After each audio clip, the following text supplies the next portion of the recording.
नमस्कार। जय सिया राम। आज हम एक महत्वपूर्ण विषय को लेकर आपके सामने उपस्थित हुए हैं। वो है शनिदेव का गोचर। शनिदेव जो न्याय कारक हैं, जो कर्म कारक हैं, और जो जीवन में देते हैं तो बहुत देते हैं, और जब लेते हैं तो उससे ज़्यादा लेते हैं। मेहनत कराते हैं, रुकावट डालते हैं, या यूँ कहें कि एक सोने को कुंदन बनाए जिस प्रकार से बनाया जाता है, उसी प्रकार शनिदेव जो है मनुष्य को उसके कर्मों के आधार पर, उसके बहुत सारे गुणों के आधार पर वो निखारते हैं। ये जरूर है कि जिस वक्त शनिदेव इस प्रकार की दिक्कतें देते हैं, आदमी को कष्ट लगता है, लेकिन कुछ समय के बाद वो जब चीज़ें बनती हैं, आगे अच्छी आती हैं, तो उसका परिणाम जो है रिजल्ट देते हैं। इसलिए कहा जाता है कि शनिदेव जाते जाते दे जाते हैं। किसी भी कुंडली में अगर आप देखेंगे, चाहे शनि की 7.5 चल रही हो, शनिदेव की 7.5 चल रही हो, या गोचर चल रहा हो, या उनकी महादशा चल रही हो, कष्ट मिलेंगे। ये कष्ट जो है एक तरह से बाधा दौड़ की तरह होंगे। हर बार कुछ ना कुछ नया असाइनमेंट आएगा, नई चीज़ें आएंगी, आप उससे जूझेंगे, आपकी एनर्जी ख़त्म होगी, आपका आत्मविश्वास खत्म होगा। लेकिन जब आप उन सब चीज़ों से बाहर निकलेंगे तो आप देखेंगे कि अल्टीमेटली, मतलब अंततः आपको उसका रिजल्ट अच्छा मिलेगा। ये शनिदेव की खास बात है। ये खास तौर पर उन राशियों के लिए है जो शनिदेव की अपनी राशियाँ हैं, मित्र की राशियाँ हैं, या सम राशियाँ हैं। शत्रु राशि में दिक्कतें देते हैं। अब शनिदेव का जो गोचर है वो अभी मीन राशि में चल रहा है। 30 मार्च 2025 को उन्होंने मीन राशि में गोचर किया था, और अब गोचर करने के बाद शनिदेव जो है पहली बार जो है वो वक्री होने जा रहे हैं।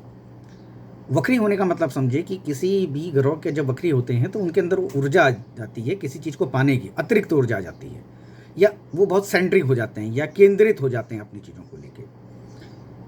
तो यही ऊर्जा जो है वो उन लोगों में देखने मिलेगी जहाँ पर शनिदेव बैठे हुए हैं। मीन राशि में 12 भावों में कहीं पर भी शनिदेव बैठ सकते हैं, तो वो मीन राशि में होंगे, लेकिन किसी भाव में हो सकते हैं। तो आप ये देखेंगे कि जो शनिदेव का जो वक्री होना है वो 13 जुलाई 2025 को रविवार को सुबह 9:36 पर हो रहा है, और वो मार्गी जब होंगे 28 नवंबर 2025 को शुक्रवार के दिन सुबह 8:20 में। यानी शनिदेव जो है कुल मिला के 138 दिन जो है वो वक्री रहेंगे। ये इस साल का उनका वक्री होना है। फिर अगले साल फिर शनिदेव वक्री होंगे। अगले साल शनिदेव वक्री होंगे 27 जुलाई 2026 को करीब 1:25 सुबह, मतलब रात के। और उसके बाद मार्गी होंगे वो 11 दिसंबर 2026 को ही सुबह 5 बजे, और वो भी 138 दिन के लिए। तो ये है शनिदेव का वक्री होने का समय। अब शनिदेव आपको ये देखना होगा कि आपकी कुंडली में शनिदेव किस स्थिति में है। क्या वो वक्री अवस्था में है या अस्त अवस्था में है। अगर वक्री अवस्था में है तो आपके लिए अच्छी खबर है, क्योंकि ये एक ज्योतिष का नियम है कि जब भी कोई वक्र, जिनके चार्ट में, जिनकी कुंडली में, उनकी मूल कुंडली में अगर ग्रह वक्री है, तो जब गोचर में ग्रह वक्री होते हैं तो उनको फ़ायदे मिलते हैं, उनके लिए लाभकारी होता है, उनको सुख मिलता है, उनको उस ग्रह से जुड़ी चीज़ें या उस भाव से जुड़ी चीज़ें मिलती हैं। तो अब क्या है कि जैसे शनिदेव का किसी कुंडली में अच्छी दृष्टि है, या अच्छी तरह से बैठे हुए मित्र की कुंडली है, उनके अपने खुद के 2 भाव जो कुंभ और मकर राशि उनकी, वो उन 2 भावों के स्वामी हैं, तो वहाँ पर शनिदेव अच्छा परिणाम देते हैं। अब जिनकी कुंडली में शनिदेव अच्छी स्थिति में है तो उनके लिए क्या है कि वो ईमानदार होंगे, बहुत कर्म कारक होंगे, काम पे उनका फोकस होगा। अब आम लोगों की सोचेंगे, जनता की सोचेंगे, धर्म से जुड़े काम या सत्य से जुड़े, मतलब जो ऐसे काम जिसके लिए वो न्याय करें, मतलब कहीं पर बायस नहीं होंगे, कहीं पर पक्षपातपूर्ण रवैया नहीं अपनाएंगे। इस प्रकार की चीज़ें देखने को मिलती हैं। और कुल मिला के ये होता है कि आदमी का जो फोकस होता है वो काम पर ज़्यादा होता है, तो कर्म कारक होता है। तो इसीलिए शनिदेव के लिए कहा जाता है कि धीरे धीरे काम करना चाहिए, उसका फल आपको मिलेगा। और वो जिनके कुंडली में शनिदेव बहुत प्रभावी, बहुत अच्छे तरीके से रिजल्ट दे रहे हैं, उनके लिए वो सफल भी बहुत होते हैं, और वो तर्क भी करते हैं, और लेकिन सोचेंगे पब्लिक की, जनता की सोचेंगे, जनता से जुड़ी चीज़ों पर बात करेंगे, पब्लिक की बात में करेंगे। इसीलिए जो 7वां भाव जनता का है, पब्लिक का है, बाजार का है, वहाँ पर शनिदेव उच्च माने जाते हैं, वो आवाज़ उठाते हैं। और वही शनिदेव जब 1 नंबर की लग्न में चले जाते हैं, 1 नंबर के भाव में चले जाते हैं, या मेष राशि में चले जाते हैं, जो राजा के है, या जो ऐश की और जहाँ पर स्टेटस की है, तो वहाँ शनिदेव जो है नीच के हो जाते हैं। तो क्योंकि वहाँ पर वो कंफर्ट फील नहीं करते हैं। और दूसरा, उनका तत्व और मेष राशि का तत्व और जो लग्न है उसके तत्व में अंतर होता है। पहला नंबर का जो भाव तो उसके तत्व में अंतर होता है। अब बात करते हैं जिनकी कुंडली में शनिदेव कमज़ोर स्थिति में है। जिनकी कुंडली में शनिदेव कमज़ोर स्थिति में है, उन जातकों का क्या होता है ना कि काम को लेके फोकस नहीं हो पाते हैं, इसमें वक्री वाली बात नहीं कह रहा हूँ, वक्री वाले तो बहुत सेंट्रिक होते हैं, उनके अंदर तो चेष्टा बल होता है, वो तो चाहते हैं कि काम करें, काम काम काम, उनके दिमाग में हमेशा काम रहता है और मल्टीपल काम बदलते रहते हैं, मतलब एक ही काम में एक ही डोमेन पर अगर रहेंगे भी तो उसके बहुत सारे वर्टिकल्स हो जाते हैं। ये शनिदेव की खास खूबी है जो वक्री अवस्था में। हम बात करें सामान्य अवस्था पर, जिनमें सामान्य अवस्था में शनिदेव, तो वहाँ पर वो क्या करते हैं कि अगर किसी शत्रु राशि में या अपने किसी ऐसी जगह बैठे हैं जहाँ पर भाव खराब हो 6-8-12 पे, तो वहाँ पर दिक्कत देते हैं। वहाँ पर क्या होता है कि वो पेशेवर नहीं होने देते हैं, वो फोकस नहीं होने देते हैं। इसके अलावा मैरिज लाइफ में दिक्कत आती है, क्योंकि शनिदेव जो है सातवें भाव के कारक भी हैं और शादी के कारक माने जाते हैं, स्टेबिलिटी देते हैं मैरिज में, क्योंकि वो जो 7वें नंबर का भाव है ना, जिसमें शनिदेव उच्च के होते हैं, वो जिम्मेदारियों का है, रिस्पॉन्सिबिलिटी लेने का। शादी क्या है? जिम्मेदारी लेनी। इसीलिए आजकल आप देख रहे होंगे जो लिव इन रिलेशन में रह रहे हैं तो उनको दिक्कत आती इसलिए आती क्योंकि वो जिम्मेदारियां नहीं लेते हैं। और उस प्रकार के लोग जब शादियां करते हैं तो जल्दी शादियां टूटती हैं। उसका कारण क्या है कि एक आपने 5 साल 6 साल का टाइम फ्रेम ऐसा जिया है जिसमें आपने कोई जिम्मेदारी नहीं ली है, और फिर आपको सडनली क्या होगा कि आपको सामाजिक और आपको मानसिक और आर्थिक और आपको सभी तरह की जिम्मेदारियों को लेना पड़ रहा है। तो फिर क्या करते हैं, फिर तलाक जैसी स्थितियाँ आ रही हैं, तो वैवाहिक जीवन में समस्या लेके आते हैं। और जो निर्णय लेने की क्षमता होती है, जो फैसले करने की क्षमता होती है, वो भी जब शनिदेव खराब स्थिति में होते हैं किसी की कुंडली में, तो वहाँ पर ये स्थितियाँ देखने को मिलती हैं। लीगल मैटर या लीगल से जुड़े मैटर्स उनकी लाइफ में बड़े कॉमन आते रहते हैं। राह चलते चलते किसी लड़ाई हो जाएगी, किसी से बहस हो जाएगी, किसी से उल्टा सुल्टा बोल देंगे, ये इस प्रकार की चीज़ें भी देखने को मिलती हैं। और अब ये जो शनिदेव का जो गोचर हो रहा है, ये उन लोगों के लिए अच्छा है जिनके ऑलरेडी कुंडली में पहले से ही जन्म कुंडली में शनिदेव वक्री अवस्था में। तो अब होगा क्या उन लोगों के लिए, यहाँ पर शनिदेव सुपरिणाम दे देंगे। अगर मान के चलिए कि गोचर में जो शनिदेव देंगे ना, वो परिणाम देंगे उस भाव के आधार पर, उस राशि के आधार पर, जहाँ पर जैसे वो मीन राशि में ही है, अब भाव के आधार पर देंगे। वो भाव कौन सा भाव होगा ये तय करेगा कि वहाँ पर किस तरह के रिजल्ट देंगे। जहाँ पर नेगेटिव चीज़ें पहले से चल रही हैं या ऐसी कुछ चीज़ें हैं जिन जैसे मेष राशि में वो नीच के हो जाते हैं, तो वहाँ पर सुपरिणाम देंगे, पहले नंबर के भाव में सुपरिणाम दे देंगे। वो इसलिए दे देंगे क्योंकि वहाँ नीच के होते हैं। अब नीच वाली स्थिति में क्या है कि आपको एटमॉस्फेयर नहीं मिल रहा था, आपको एक माहौल नहीं मिल रहा था किसी काम करने के लिए, किसी काम की शुरुआत के लिए माहौल नहीं मिल रहा था।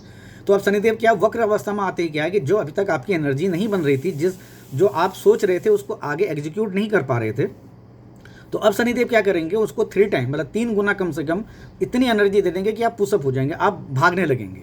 तो आपको उस तरह से फ़ायदा मिलेगा। और ये जो वक्री का है, इसका कहीं पर जिनकी कुंडली में वक्री नहीं है, जिसमें वो नॉर्मल पोजीशन पे है, तो वहाँ पर थोड़ा लोगों को दिक्कत आएगी, क्योंकि उनको काम करने में मतलब खास तौर पे जो उनके सामने असाइनमेंट हैं, काम हैं, उनको करने में उनके अंदर वो एनर्जी नहीं रहेगी, वो काम में फोकस नहीं हो पाएंगे। इस प्रकार की चीज़ें जैसे वायु तत्व को रिप्रेजेंट करते हैं, वायु तत्व के प्रतिनिधि तो है उनका, तो वायु तत्व में होता है क्या है कि थॉट प्रोसेस है आपका, तो आप सोचेंगे थोड़ा सा उस तरह से नहीं सोच पाएंगे जिस तरह से आपको सोचना चाहिए, या सोचेंगे भी तो शायद वो उस डायरेक्शन में नहीं सोच पाएंगे जिस तरह से आपको सोचना चाहिए। तो ये शनिदेव की स्थिति को लेके है। अब हम बात करते हैं कि 12 भावों में शनिदेव का क्या प्रभाव पड़ेगा, क्योंकि कुंडली के 12 भाव हैं और मीन राशि में है शनिदेव, और 12 भाव के हिसाब से अलग अलग उनका वक्र होना आएगा। तो सबसे पहले हम बात करते हैं पहले नंबर के भाव को लेके। यहाँ पर शनिदेव का बैठना काफ़ी अच्छा है, और क्योंकि नीच के होते हैं तो नीच में क्या होता है कि जो वक्र ग्रह चला जाता है तो एक तरह से वो भंग भी हो जाएगा। वहाँ पर उन लोगों के लिए एक अच्छी स्थिति बनेगी, और जो अभी तक जिनके पहले भाव मीन राशि आ रही है, वहाँ पर अगर वो अच्छा रिजल्ट नहीं दे रहे थे तो अब अगले महीने से उनको रिजल्ट मिलना अच्छा हो जाएगा। और उनको ये जोड़ हो सकता है कि एक हार्ट से जुड़ी समस्या आ सकती है, जो जिनके पहले भाव में शनिदेव गोचर कर रहे हैं अभी। फिर दूसरी बात करते हैं हम कि जिनकी कुंडली के दूसरे नंबर के भाव में शनिदेव बैठे हुए हैं, अभी गोचर कर रहे हैं, तो वहाँ पर क्या है कि दूसरे नंबर का भाव जो है हमारे परिवार कुल का है। अभी तक ये भी हो सकता है, आमतौर पर ये भी कहा जाता है कि शनिदेव जब दूसरे नंबर के भाव में होते हैं तो आपको घर छोड़ना चाहिए, या क्योंकि घर में सम्मान नहीं मिलता है, क्योंकि वो परिवार का है और शनिदेव को वहाँ पर सम्मान नहीं मिलता जिनके दूसरे नंबर के भाव में होते शनिदेव गोचर कर रहे होते हैं। हाँ, इस बीच ये हो सकता है कि आप जो धन को लेके, जो अपने जीवन में धन अर्जित करना चाह रहे थे परिवार से या कुल से, या अभी तक जो आपको सम्मान नहीं मिल रहा था, तो वो सम्मान मिलना मिल जाएगा, शुरू हो जाएगा। इसके अलावा सुख मिलेगा, और इसके अलावा ये भी होगा कि आप दयालु और ज्ञानी, मतलब थोड़ा सा हो सकता है कि नॉलेज इन्फॉर्मेशन वगैरह आप गैदर करें। अब इसके अलावा बात करते हैं इनके तीसरे नंबर में शनिदेव वक्री अवस्था में रहेंगे, उनके क्या होगा कि उनका पराक्रम बढ़ जाएगा, क्योंकि तीसरे नंबर के भाव में शनिदेव जब अगर शत्रु राशि में होते हैं या किसी ऐसे उस भाव में, मतलब तीसरे नंबर के भाव में शत्रु राशि में होंगे तो काम करने में लोगों को दिक्कत आती है। अब यहाँ पर क्या है कि जो तीसरा नंबर का भाव है उसके कारक भी माने जाते हैं शनिदेव। तो जो जातक जिनके तीसरे नंबर के भाव में शनिदेव गोचर कर रहे हैं तो उनको क्या करना चाहिए, कुछ टेक्निकल एजुकेशन वगैरह टेक्निकल चीज़ें सीखनी चाहिए इस बीच, क्योंकि शनिदेव टेक्निकल एजुकेशन के लिए भी माने जाते हैं। तो इस बीच क्या है कि आपकी फ्रिक्वेंसी बढ़ जाएगी, आपका पराक्रम बढ़ जाएगा, आपकी एनर्जी बढ़ जाएगी, आपकी नेटवर्किंग बढ़ जाएगी, आपकी डीलिंग करने के तरीके भी बदल जाएंगे। और इसके अलावा आप अच्छा नेतृत्व, वहाँ पर अच्छा लीडरशिप भी कर सकते हैं। ये तीसरे नंबर के भाव के कुल मिला के जो एफर्ट्स या जो प्रयास हैं आपके बढ़ जाएंगे। अब आपको ये भी देखना पड़ेगा कि शनिदेव आपकी कुंडली में किस स्थिति में है। कमजोर स्थिति में है तो फिर वो दिक्कत करेंगे। अगर वक्री अवस्था में तीसरे नंबर के भाव में बैठे हुए तो फिर तो आपके लिए अच्छा चांस है कि आप पूरे प्रयास करें और तरीके से प्रयास करें, सफलता मिलेगी आपको। अगर शनिदेव चौथे भाव में बैठे हुए हैं, वक्री अवस्था में हैं, या चौथे भाव के स्वामी हैं, ये भी हो सकता है, और आपकी कुंडली लग्न कुंडली में, लेकिन गोचर वो मीन राशि में गोचर कर रहे हैं। तो अब चौथे नंबर के भाव में अगर मीन राशि आती है आपकी, तो वहाँ पर आप देखेंगे कि माता के स्वास्थ्य को लेके और घर के लेके जो आपको अभी तक दिक्कतें आ रही थी, तो वो दिक्कतें नहीं आएंगी जिन लोगों का वक्री है। और जिन लोगों के वक्री नहीं है उनको थोड़ी दिक्कत आ सकती है, माता से जुड़ी समस्या आ सकती है, घर के लोगों से सुख से जुड़ी समस्या आ सकती है। जो अभी तक आप प्लान कर रहे थे, कोई मकान जोड़ने के लिए प्लान कर रहे थे या कुछ कंस्ट्रक्शन का काम करना चाह रहे थे, तो वहाँ पर तो दिक्कत मिलेगी, घर का सुख नहीं मिलेगा। और ये भी कहा जाता है कि अगर चौथे भाव में शनिदेव गोचर कर रहे हैं या शनिदेव हैं, क्योंकि अभी तो वक्री हो रहे हैं 138 दिन के लिए, लेकिन रहेंगे तो वो पूरे 2.5 साल, तो 30 मार्च से टाइम निकाल दीजिए आप, अभी तकरीबन 1.5 महीने का टाइम हो चुका है। तो बाकी जो समय बचेगा वो तो गोचर करेंगे, लेकिन अभी वक्री अवस्था में। तो हम वक्री अवस्था की बात करें, दोनों अवस्थाओं की बात हम इस वीडियो में कर रहे हैं। तो जब वक्री हो जाएंगे तो क्या करेंगे कि वो अगर नेटल चार्ट में वक्री हैं तो फिर तो आपको पॉजिटिव चीज़ें मिल जाएंगी, घर से जुड़ी बहुत तेज़ी से काम करना शुरू कर देंगे आप।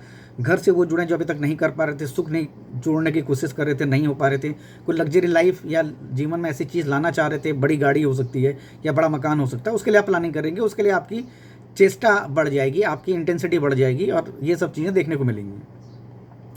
अब पाँचवें भाव की बात करते हैं। अगर पाँचवें भाव में शनिदेव, जिनके पाँचवें भाव में शनिदेव हैं, वहाँ पर बच्चों को लेके कुछ समस्याएं आ सकती हैं वक्री होने पे, जो सामान्य कुंडलियाँ हैं उनमें। और प्रेम को लेके अच्छे संबंध दे सकते हैं। ये भी हो सकता है कि कुछ जातकों को प्रेम संबंधों में धोखा मिले। लेकिन अगर आपकी कुंडली में शनिदेव वक्री अवस्था में है 5वें नंबर के भाव में, तो फिर आपके लिए अच्छा है। आप जिस प्रेम को पाना चाह रहे हैं या जो नई शुरुआत आप करना चाह रहे हैं जीवन में, या शासन सत्ता से जुड़ी, क्योंकि 5वें नंबर का भाव जो है ना हमारे, वो अथॉरिटी का भी है, क्योंकि सिंह राशि आती है वहाँ पर कालपुरुष कुंडली में, तो वहाँ पर अथॉरिटी भी आती है। तो और जो 12 नंबर की राशि आ रही है वो किसी चीज़ की एंडिंग भी है। तो आप सरकार से जुड़ा या किसी अथॉरिटी से जुड़ा जो काम करना चाह रहे थे, या कोई अपने प्रेम संबंधों से जुड़ा काम करना चाह रहे थे, उसमें आपके लिए इंटेंसिटी आ जाएगी और उसके लिए आपको सफलता मिलेगी। आप प्रेम संबंधों के मामले में सफल हो सकते हैं। अब इसके अलावा बात करते हैं छठे भाव। छठे भाव के कारक माने जाते हैं शनिदेव, और छठा भाव जो है वहाँ पर किसी की मीन राशि आ रही है, तो वहाँ पर यह है कि आपको अस्पताल से जुड़ी दिक्कतें आ सकती हैं, हेल्थ से जुड़ी समस्याएं आ सकती हैं, क्योंकि वो अगर रोग, ऋण, कर्जा, छठ रिपु, जो रिपुएँ हैं, जो हमारे जो दिक्कतें हैं या दुख हैं, उनसे जुड़ी आपको दिक्कतें आ सकती हैं। अगर आप कर्ज लेना चाह रहे हैं तो कर्ज हो सकता है ना मिले आपको, या कोई बीमारी ऐसी लग जाए, खासतौर पर पेट की बीमारी, और उसके चलते आपको हॉस्पिटल जाना पड़ जाए, तो ये भी एक चीज़ें मिल सकती हैं जिनके सामान्य हैं। और जिनके वक्री अवस्था में हैं तो वहाँ पर इनका इन सब चीज़ों का उल्टा हो जाएगा कि अगर मान के चलिए कि कर्जा आप लेना चाह रहे थे, नहीं मिल रहा तो कर्जा मिल जाएगा, आप कर्जा निपटाना चाह रहे थे तो कर्जा निपटा देंगे आप, या आपको कोई रास्ता मिल जाएगा। बीमारी से आपको कोई दिक्कत नहीं आएगी, बीमारी वगैरह कुछ नहीं होंगी। और इस बीच क्या होगा, अगर शत्रुओं को निपटाना चाहते हैं, कोई जिनके वक्री हैं शनिदेव, वक्र अवस्था में बैठे हैं कुंडली में छठे नंबर के भाव में, तो वहाँ पर अगर शत्रु हैं तो शत्रुओं को बड़े आसानी से वो परास्त कर देंगे और कोई दुश्मन कुछ नहीं कर पाएगा। क्योंकि वक्री अवस्था में जब भी ग्रह, कोई भी ग्रह होता है, चाहे शनिदेव भी क्यों ना हो, तो उनके अंदर जो ऊर्जा आती है वो असीम हो जाती है। तो करना है करके इस बात की उनके अंदर ऊर्जा हो जाती है। और इस बीच जो है आपकी यात्राएं हो सकती हैं जो जिनके 6ठे नंबर के भाव में गोचर कर रहे हैं। अब आते हैं 7वें नंबर के भाव में। अगर किसी की कुंडली में 7वें नंबर के भाव में शनिदेव वक्री अवस्था में आ रहे हैं इस गोचर में, तो अच्छा है। और जिनकी कुंडली में वक्र अवस्था में नहीं है तो उनके लिए थोड़ा सा दिक्कत आ सकती है। पत्नी को लेके, पार्टनरशिप को लेके या अपने दाम्पत्य जीवन को लेके थोड़ा सा दिक्कत वो महसूस करेंगे, क्योंकि वक्र हो गया किसी चीज़ के लिए। जो अभी तक चीज़ें अच्छी चल रही थी उनकी चीज़ें स्पीड कम हो जाएंगी, वो चीज़ें थोड़ा सा कम होंगी। और जिनकी कुंडली में वक्री अवस्था में है उनके लिए काफ़ी अच्छा है। उनके लिए वो मशीनरी का, लोहे का काम कर सकते हैं। पारिवारिक जीवन, फैमिली फ्रंट पे उनके लिए अच्छा रहेगा। और ये 138 दिन के लिए रहेगा। 7वें भाव में जिनकी कुंडली में शनिदेव मीन राशि में गोचर कर रहे हैं, तो जाहिर सी बात है लग्न जो है वो कन्या की होगी। अब बात करते हैं 8वें नंबर के भाव में। अगर शनिदेव जब 8वें नंबर के भाव में गोचर कर रहे हैं तो वहाँ पर वक्र अवस्था है, तो पेट से जुड़ी जो समस्या है या हेल्थ से जुड़ी समस्याएं हैं उनसे आपको लड़ने के लिए ताकत मिल जाएगी। उनसे अगर आपका कॉन्फिडेंस नहीं था तो आपके अंदर कॉन्फिडेंस आ जाएगा। और इसके अलावा आपको लंबी उम्र मिल सकती है। अगर जो लोग बीमारी से जूझ रहे हैं और ये सोच रहे हैं कि कहीं ऐसा तो नहीं कि समय और ज़्यादा खराब आने वाला, उनके लिए चिंता दूर होगी। अब हम 9वें नंबर की बात करते हैं। 9वें भाव में अगर शनिदेव विराजमान है 12 नंबर की राशि पे, तो वहाँ पर क्या है कि जातक जो है वो लंबी यात्राएं कर सकता है, टेक्निकल क्षेत्र में अच्छा काम कर सकता है और लोगों की मदद करेगा। और इस बीच जो है कि जिनकी कुंडली में शनिदेव वक्री अवस्था में, तो उनके अंदर तो और भी ऊर्जा आ जाएगी, घूमने की हो सकती है, विदेश घुमाएं या लंबी यात्राओं पर चले जाएं या कोई टेक्निकल क्षेत्र में अच्छा नाम कमा ले जाएं। तो ये एक 9वें भाव में जो शनिदेव का गोचर है मीन राशि में, उनके लिए है। और कुल मिला के जो है यहाँ पर जो गोचर है शनिदेव का वक्री अवस्था में जो होगा वो अच्छा है। वो इन लोगों के लिए अच्छा रहेगा जिनके बाद 9 नंबर के भाव में शनिदेव गोचर करेंगे। अब हम बात करते हैं 10वें नंबर के भाव में, क्योंकि 10वें नंबर का भाव जो है वो कालपुरुष कुंडली में शनिदेव का ही है। कर्म का भाव है, पराक्रम का भाव है, मतलब मेहनत का भाव है, हार्ड वर्किंग का है। तो यहाँ पर क्या है कि शनिदेव जो है वो वक्री अवस्था में आने की वजह से थोड़ा सा चुनौती दे सकते हैं, काम को लेकर दे सकते हैं, ऑफिस से जुड़ी चीज़ों को लेकर सकते हैं। लेकिन जिनकी कुंडली में वक्री अवस्था में है वहाँ पर वो काम को लेकर बहुत पॉजिटिव हो सकते हैं। उनको काम का सम्मान मिल सकता है, जो अभी तक चीज़ें नहीं मिल रही थी वो भी हो सकता है। और 10वें भाव में शनिदेव, क्योंकि उनकी खुद का ही भाव है, तो वहाँ पर अब जातक जो है चतुर बन जाता है, निर्भयी बन जाता है, मतलब उसको डर नहीं लगता किसी चीज़ से। धन भी कमाएंगे और अगर सरकार से भी सम्मान मिल सकता है। और इस बीच क्या है कि अगले 138 दिन में आपकी महत्वाकांक्षाएं बहुत बढ़ सकती हैं और सरकार से जुड़ी चीज़ों से आपको लाभ हो सकता है। फिर हम बात करते हैं जिनके एकादश भाव में शनिदेव गोचर कर रहे हैं, वहाँ पर क्योंकि शनिदेव सीधे वक्र दृष्टि डालेंगे सीधे 5 नंबर के भाव में। जो लोग बच्चे की प्लानिंग कर रहे हैं उनके लिए भी अच्छा समय है, क्योंकि वक्री अवस्था में शनिदेव अच्छा रिजल्ट दे देते हैं। इसके साथ ही धनवान, क्योंकि धन का भाव है, शनिदेव खुद उस भाव के स्वामी हैं। राशि भले ही देव गुरु बृहस्पति की, ये दोनों सम है। तो यहाँ पर क्या है कि जो धन से जुड़ी समस्याएं अभी तक आ रही थी वो धन से जो समस्याएं दूर हो जाएंगी। और इस बीच क्या है कि आपको सफलता मिल सकती है, धन मिल सकता है, प्रमोशन मिल सकता है, आपकी नेटवर्किंग बढ़ सकती है, बड़े लोगों के बीच उठना बैठना हो सकता है। ये इस प्रकार की चीज़ें देखने को मिलेंगी जिनके 11 नंबर के भाव में शनिदेव का भी गोचर चल रहा है और वहाँ पर शनिदेव वक्र हो रहे हैं। अब हम बात करें द्वादश भाव पे। द्वादश भाव में शनिदेव का वक्री होना शुभकारी है, क्योंकि यह अस्पताल का भाव भी है और यहाँ पर खर्चे का भी है, धर्म का भी है, अध्यात्म का भी है, मंदिर का भी है, सामाजिक सेवा का भी है। क्योंकि शनिदेव सामाजिक सेवा को ज़्यादा मानते हैं, तो वो लोग इस बीच जो जिनके कुंडली में शनिदेव का गोचर है, जिनके कुंडली में शनिदेव सामान्य है, न वक्री हैं ना वो अस्त हैं, तो वहाँ पर इन लोगों को अच्छा सपोर्ट मिल जाएगा। और बाकी जिनके वक्री है वहाँ पर तो वो उनके लिए हर चीज़ खुली हुई है, क्योंकि वक्री अवस्था में कोई भी चीज़ हो, चाहे खर्चा हो रहा है तो उसको खर्चे को कंट्रोल करने में उनको सफलता मिल जाएगी, उनको कॉन्फिडेंस आ जाएगा। सेवा कार्य करने लगेंगे, जो सेवाएं जो हैं, जो एनजीओ से जुड़ी सेवा हो सकती है, किसी ऐसे सामाजिक सेवा हो सकती है उसमें हो सकते हैं, या धार्मिक तौर पे थोड़ा सा अपने आप को आइसोलेट करके कहीं ध्यान साधना करें या धार्मिक तौर पे मजबूत होंगे। तो कुल मिला के ये था कि शनिदेव के गोचर पे जो 30 तारीख से हुआ है उसमें जो अब शनिदेव पहली बार जो 138 दिन के लिए 13 जुलाई को जो वक्री हो रहे हैं उस पर ये छोटा सा प्रयास। आपको कैसा लगा जरूर बताएं। चैनल को सब्सक्राइब करें, लाइक करें, दोस्तों को शेयर करें और कमेंट जरूर दें, क्योंकि आपके कमेंट्स हम लोगों के लिए एक आत्मविश्वास लेके आते हैं और अपनी गलतियों को सुधारने का मौका लेके आते हैं। तो कोशिश करें कि ये कमेंट्स आप दे सकते हैं, कमेंट्स देने में या लाइक करने में आपका कुछ नहीं जाएगा, हम लोगों का कॉन्फिडेंस जरूर बढ़ जाएगा। तो तब तक के लिए नमस्कार, अगले वीडियो में फिर आपके सामने होंगे। नमस्कार, धन्यवाद, जय सिया राम।